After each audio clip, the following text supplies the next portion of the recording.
قال سآوي إلى جبل يعصمني من الماء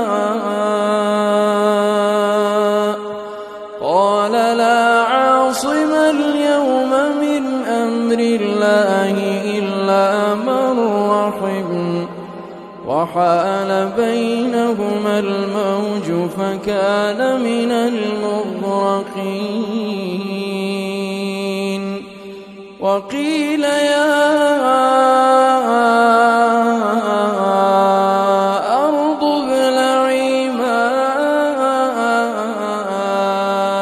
ويا سماء